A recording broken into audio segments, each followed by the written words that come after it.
Salutations, citizens! Welcome to the show where we discuss language, define words you may not know, explore ones you do, and generally help you to talk more better.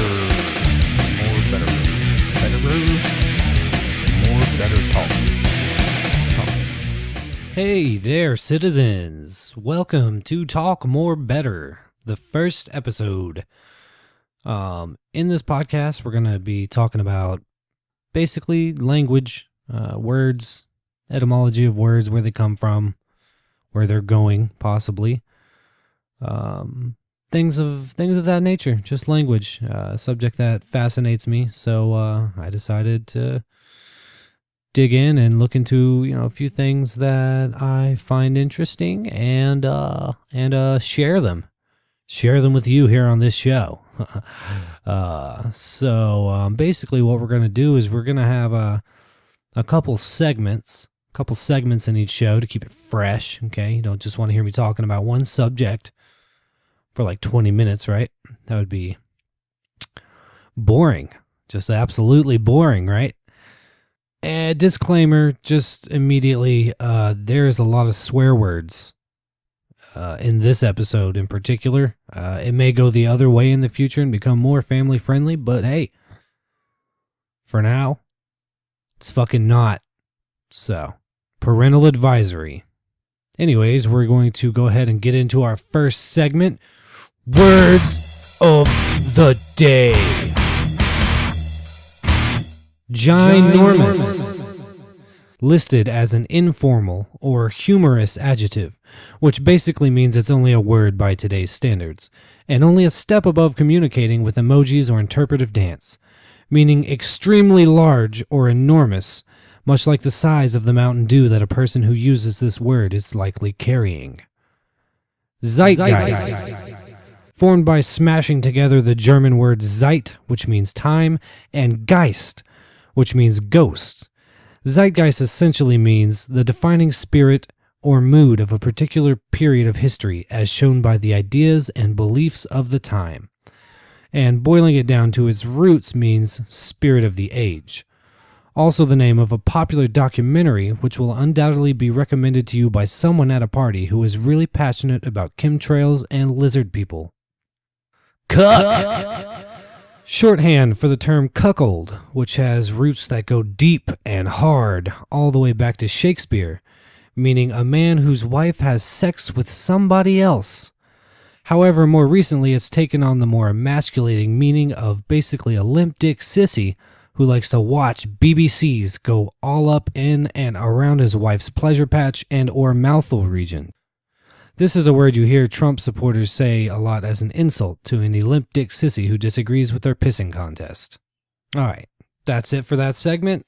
In the future we'll probably have a couple more words, but for some reason I thought 3 was a good number immediately. So not wasting any time, let's go ahead and go on to our next segment, which is Untitled. Right. But today's topic, basically. The history of fuck. Before we go into the lengthy history of the undisputed king of versatility, it may be helpful to list its many definitions and variants, with loud examples which will cause people around you to look at you quizzically or with disgust. So turn the volume down a tad and strap in. Fuck as a verb. 1. To have sexual intercourse with a person or whatever you're into these days. As in, I am going to fuck your daughter, sir. 2. To ruin or damage something or someone, as it were. As in, I'm gonna fuck that antique table up, and there's nothing you can do to stop me. Fuck as a noun. 1. An act of sexual intercourse. As in, let's have a ravishing fuck, my darling. Or, he may have had one too many Nickelback albums, but at least he was good for a fuck. Fuck, as an exclamation. Used alone or as a noun, the fuck, or a verb in various phrases to express anger, annoyance, contempt, surprise, impatience, or simply for emphasis, which is my personal favorite. As in, I'm so fucking tired of fucking this fucking fuck. I mean fuck. The fuck, right? The F-bomb has its many artificially sweetened Diet Cola replacements such as frick, fudge, frack, effing, fork, mother trucker, mother sucker, and forget.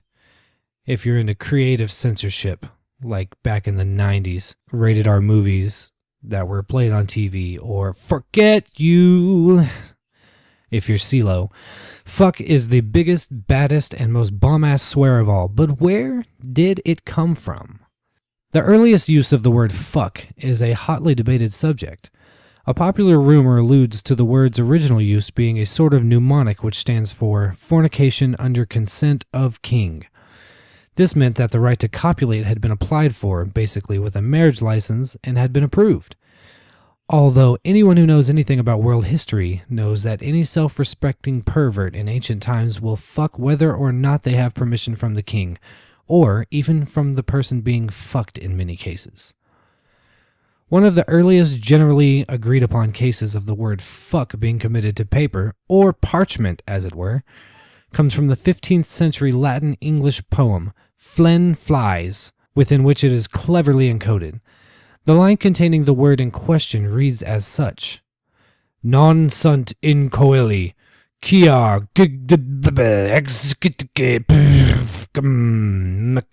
That last part, as you could probably tell from the wicked crazy pronunciation, as if my Latin were any better, is the encoded part. GXDDBOV space XXKXZT space PG space IFMK. Once each letter is replaced by the letter preceding it in the alphabet, we have a more decipherable translation. Non sunt in coeli, kia fucking vives of Eli. Which means, they are not in heaven because they fuck the wives of Eli. This salacious saying was likely hidden in code due to it accusing the monks it referred to of breaking their vows of celibacy.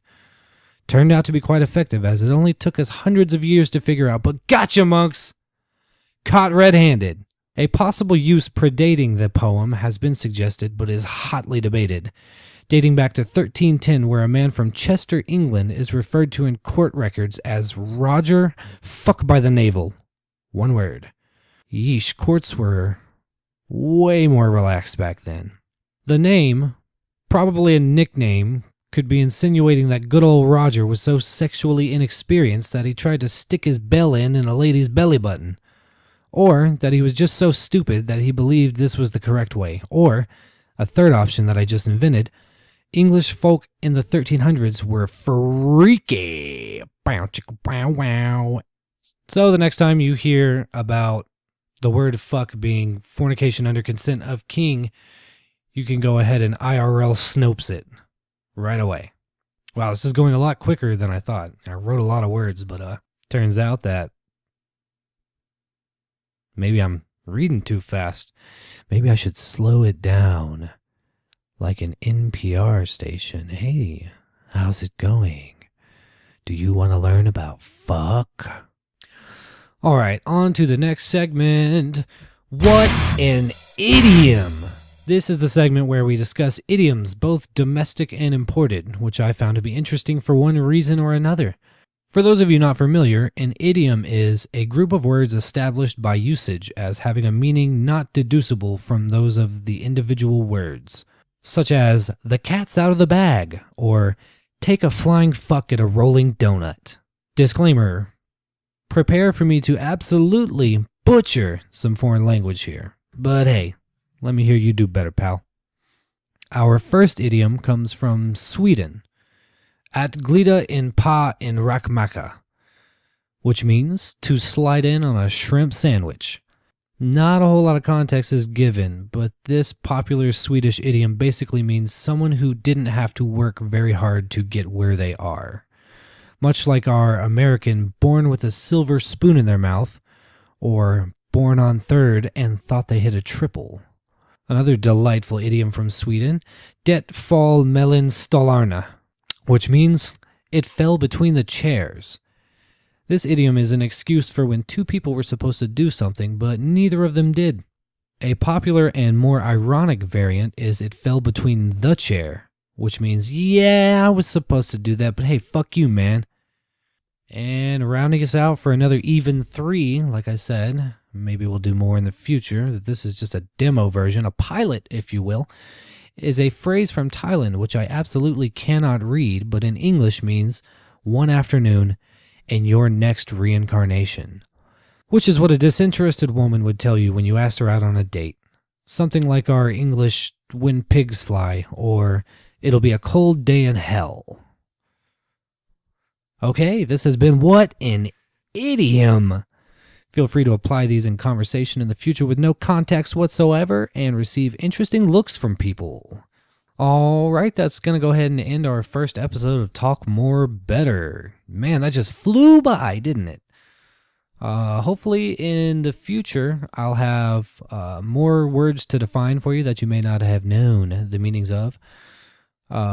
A more interesting topic than the history of fuck that I can go into more detail with. And God willing, a couple more interesting idioms from around the world that I find. Not sure how often the show is going to come out, as it does require some heavy research, for instance, hours for this little 10 minutes that I've just done. But I definitely look forward to doing more in the future, as I really enjoy all aspects of language, and this episode was a blast to put together. If you enjoyed this, check out our other shows on the No Such Radio network. No Such Radio, which is basically just me bullshitting for about 15 to 30 minutes about whatever comes to mind.